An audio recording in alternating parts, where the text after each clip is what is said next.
ចាសួស្តីមួយនេះអីវ៉ាន់គឺត្រៀមចេញឲ្យមួយហើយគឺខ្ទឹមបំពងហើយនឹងកូនត្រីស្រួយហើយអីវ៉ាន់ផ្សេងទៀតជាច្រើនមុខទៀតបងប្អូនណាមួយឡានដឹកទៅហើយលម៉កទៅហើយម៉ូតូក៏ចេញទៅដែរប៉ុន្តែនៅអត់អស់អីវ៉ាន់អញ្ចឹងត្រូវបញ្ចេញឡានមួយទៀតដឹកដល់ផ្ទាល់ទៀតបងប្អូនណានេះខាងក្រោយនេះគឺជាអីវ៉ាន់ជាមួយនឹងខ្ទឹមបំពងកូនត្រីស្រួយបងប្អូនណាហើយជាមួយនឹង oyster និយាយបញ្ជាក់តិចគឺខ្ទឹមបំពងបងប្អូនមួយដល់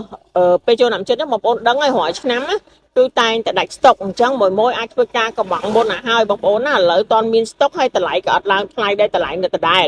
តែដល់ពេលគៀកចូលឆ្នាំមួយដឹងហើយមួយចាស់ដឹងហើយណាហ្នឹងហើយគាត់ដឹងថាដល់ពេលគៀកមែនតើគឺអីវ៉ាន់ឡើងថ្លៃអញ្ចឹងបងប្អូនអាចយកទៅទុកបានជាមួយនឹងខ្ទឹមបំពងបងប្អូនអាចកំងឥឡូវបានឬតម្លៃដដែលហើយយកទៅទុកបានទៀតបងប្អូនអាចកំងច្រើនបានណាចុះឥឡូវសម្រុកកំងឲ្យហើយទៅបងប្អូនប្រយ័ត្នចូលឆ្នាំចិនដាច់ស្តុកបងប្អូនណាហើយឡើងថ្លៃទៀតអញ្ចឹងមួយអាចធ្វើការកំងឲ្យហើយចំពោះកូនត្រីស្រួយជាមួយនឹងខ្ទឹមបំពងហើយវ៉ាន់ផ្សេងទៀតជើងមាន់ជើងទីអត់ឆ្អឹងអីក៏មានដែរបងប្អូនណាតើរੂរាន់ឡើងកំងវឺតនេះគឺដាច់សាហាវបងមួយកំងមួយតោនមួយកំង500គីឡូណាប្រភេទខ្ទឹមបំពងហើយនៅកូនត្រីស្រួយទៀតអញ្ចឹងមួយណាកំងឲ្យវឺតមួយណាហើយអរគុណច្រើនមែនតើជូនពរចូលឆ្នាំចិននេះសូមឲ្យមួយចាស់មួយថ្មីជូនពរឲ្យលក់ដាច់ឲ្យហេងណាមួយណាអញ្ចឹងកុំភ្លេចណាសម្រាប់មួយចង់បានជាមួយនឹងខ្ទឹមបំពងនិងកូនត្រីស្រួយហើយជើងមាន់ជើងទីអត់ចឹងកុំភ្លេចធ្វើការកំងជាមួយ oyster អីណាមួយណាអរគុណច្រើនជម្រាបលា